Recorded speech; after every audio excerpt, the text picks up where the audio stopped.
Hello guys, आज की इस वाली वीडियो में हम सीखने वाले हैं माई सीक्वल के बेसिक्स को कि कैसे हम डेटाबेस को क्रिएट कर सकते हैं एंड कैसे हम टेबल्स को क्रिएट करते हैं। एंड मैं आपको इस वीडियो में 3-4 क्वेरीज बताऊंगा। तो पिछले वाली वीडियो में हमने बात की थी कि कैसे हम माई सीक्वल को इंस्टॉल कर सकते हैं। हमने उसके माई सीक्वल कमांड लाइन क्लाइंट को, सर्वर को एंड वर्कबेंच को हमने इंस्टॉल किया था पिछले वाली वीडियो में। अगर आपने वो वाली वीडियो नहीं देखी है तो अभी की अभी जाओ, कोड यंत्र सर्च करो एंड जल्दी से जाकर उस वीडियो को देख लो ताकि हम आगे बढ़ सकें। तो सबसे पहले मैं खोल लेता हूँ अपना माई सीक्वल 8.0 कमांड लाइन क्लाइंट। तो इसको मैंने खोल लिया। तो आपको याद होगा हमने पिछले वाली वीडियो में पासवर्ड बनाया था माई सीक्वल के लिए।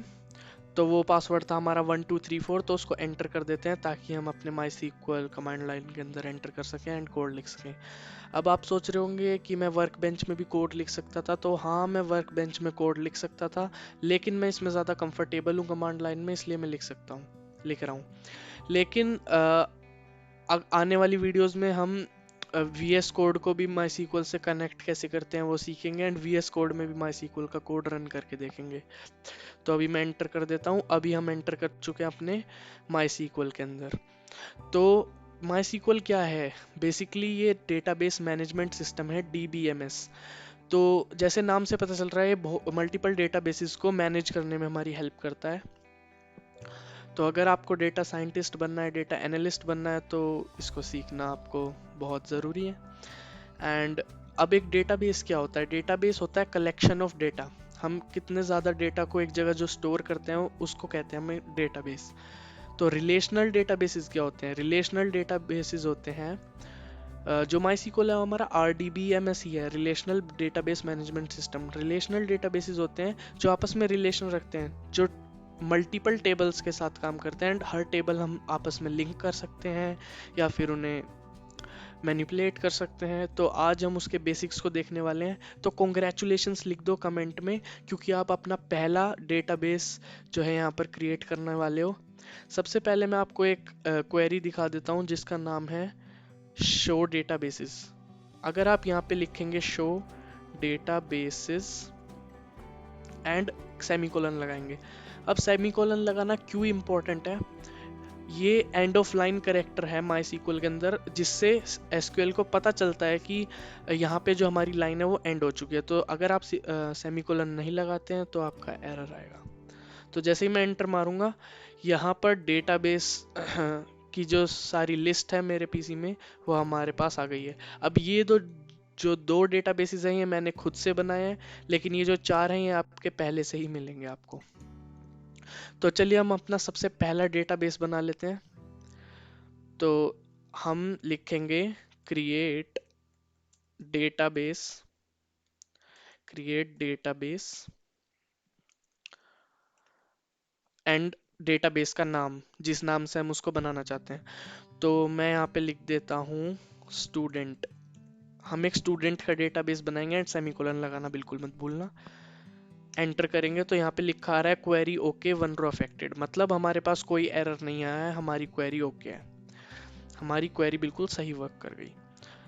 अभी हमने जो ये डेटाबेस क्रिएट किया है, क्या ये डेटाबेस हमारी इस लिस्ट में ऐड हो गया? तो उसको देखने के लिए हम दोबारा से शो डेटाबेसेस वाली जो अपनी कमांड है उसको रन करते हैं, बेसिकली क्वेरी को रन करते हैं।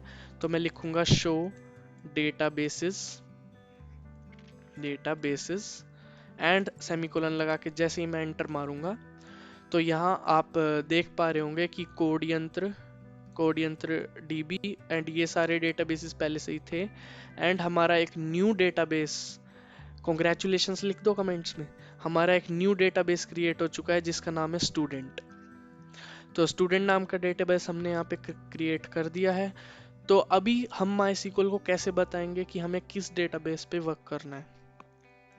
तो क्योंकि अब हमें स्टूडेंट नाम के डेटाबेस पे वर्क करना है, इसलिए हम यहाँ पर लिखेंगे यूज स्टूडेंट। अब यूज क्या करता है? यूज जो हमारा कीवर्ड है उससे क्या होता है कि हम जो हमारा डेटाबेस है उसको यूज कर सकते हैं। अब इतने सारे डेटाबेसेस में हम सिर्फ स्टूडेंट डेटाबेस के अंदर एंटर करने वाले हैं। यूज एंड देन डेटाबेस का नाम। आप इन क्वेरीज को कहीं पे लिख सकते हैं अगर आप भूल जाएंगे तो। जैसे ही हम एंटर करेंगे तो यहाँ पे लिखा रहा है डेटाबेस चेंज्ड, यानी कि अभी हम स्टूडेंट नाम के जो डेटाबेस हमने बनाया था उसके अंदर एंटर कर चुके हैं।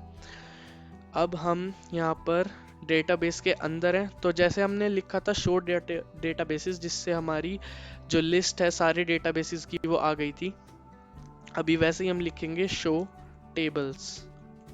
अब टेबल्स में क्यों लिख रहा हूँ, क्योंकि टेबल्स के साथ ही हम इस पूरे एसक्यूएल की जर्नी में खेलने वाले हैं, क्योंकि टेबल्स के अंदर ही हम अपना सारा डेटा स्टोर करेंगे। अब मैं जैसे ही यहाँ पे शो टेबल्स लिखूंगा एंड सेमीकोलन लगा के एंटर मारूंगा, तो यहाँ पे लिखा आ रहा है एम्प्टी सेट। क्यों? अब आप कहोगे ये तो बहुत ज़्यादा ऑब्वियस है, क्योंकि हमने अब तक एक भी टेबल नहीं बनाई है, तो टेबल की लिस्ट कैसे ये शो करेगा हमें? तो टेबल्स क्या है? एम्प्टी है, 0 टेबल्स है हमारे पास। तो सबसे पहले हम अब अपनी एक नई टेबल को क्रिएट करेंगे with the help of create keyword, जैसे हमने डेटाबेस को क्रिएट किया था similarly. Create table and then table name student,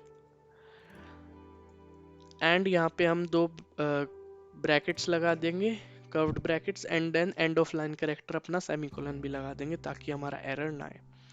and then अब हमने ये कर्व्ड ब्रैकेट्स क्यों लगाए, इसके अंदर हम जो टेबल है उसका स्ट्रक्चर लिखेंगे कि कितने कॉलम्स हमारे पास होंगे, उन कॉलम्स का क्या नाम होगा, उनका क्या टाइप होगा, क्या वो इंट होंगे, इंटीजर, या फिर स्ट्रिंग होंगे, वेर कैर। तो देखते हैं, सबसे पहले हम लिखेंगे एस आई डी। हमारे पहले कॉलम का नाम हमने स्पेसिफाई कर दिया है, जिसका नाम है S I D. S I D मतलब student I D. S I D int 3। अब ये 3 क्यों हमने लिखा? अब आपको ये तो समझ आ गया होगा कि एस आई डी जो है वो कॉलम का नाम है, उसके बाद उसका हम टाइप लिखेंगे एंड देन ब्रैकेट्स में 3। 3 का मतलब है कि हम 3 डिजिट से ज़्यादा इसमें स्टोर नहीं कर सकते। आप कितनी भी वैल्यू इसमें स्पेसिफाई कर सकते हैं। अब जो हमारी स्टूडेंट आईडी है वो मैक्सिमम 3 डिजिट्स तक जाएगी, इसलिए हम 3 को यहाँ पे लिख देते हैं। Comma S name. S name is basically the student name. तो स्टूडेंट नेम वैरकैर 30। अब जो वैरकैर होता है वो जैसे आपने देखा होगा पाइथन में स्ट्रिंग्स, तो वैसे ही यहाँ पे होता है वैरकैर। वैरकैर क्या होता है? जो हमारे स्ट्रिंग वैल्यूज हैं या फिर कोई भी नॉन न्यूमेरिक वैल्यूज, जो करेक्टर्स होते हैं हमारे, वो इसके अंदर, इस डेटा टाइप के अंदर हम स्टोर कर सकते हैं। अब मैंने 30 इसलिए लिखा है कि 30 मैक्सिमम करेक्टर्स तक हमारा नेम जा सकता है, इससे ज़्यादा नहीं। Comma class. तो क्लास जो है हमारी इंट में होगी, ऑब्वियसली हमारी इंट में ही होगी, एंड इंट 2।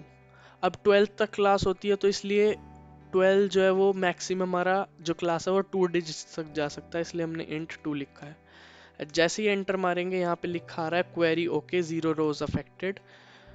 तो हमारा कोई एरर नहीं आया है, हमारी सक्सेसफुली पहली टेबल हमारी क्रिएट हो चुकी है। तो अब हम जैसे ही यहाँ पर लिखेंगे शो टेबल्स सेमीकोलन, तो ये हमें शो कर देगा कि हमारे पास एक टेबल है जिसका नाम है स्टूडेंट। अभी हम एक और क्वेरी के बारे में जानेंगे जिसका नाम है डिस्क्राइब टेबल या फिर DESC टेबल।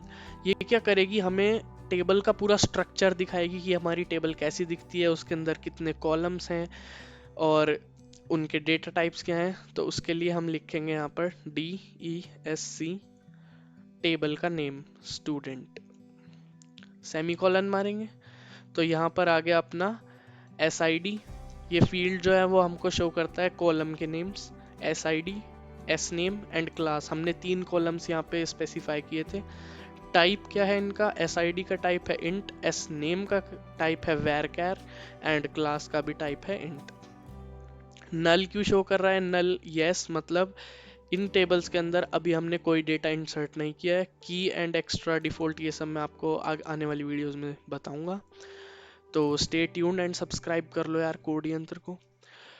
तो अभी हमने देखा DESC स्टूडेंट, तो आज की इस वाली वीडियो को यहीं पर ख़त्म करते हैं। मिलते हैं आपसे नेक्स्ट वीडियो में, जिसमें हम सीखेंगे कि एक टेबल के अंदर हम कैसे डेटा को इंसर्ट कर सकते हैं। जो हमने कॉलम्स बनाए हैं इसके अंदर कैसे हम अपना डेटा जो है वो स्टोर करेंगे एंड कैसे इंसर्ट करेंगे और उसे कैसे मैनिपुलेट करेंगे। तो if you like the video please press the like button and please subscribe to code Yantra, क्योंकि और ऐसी MySQL की इंटरेस्टिंग वीडियोस आपके लिए आती रहेंगी। And guys, thanks for watching.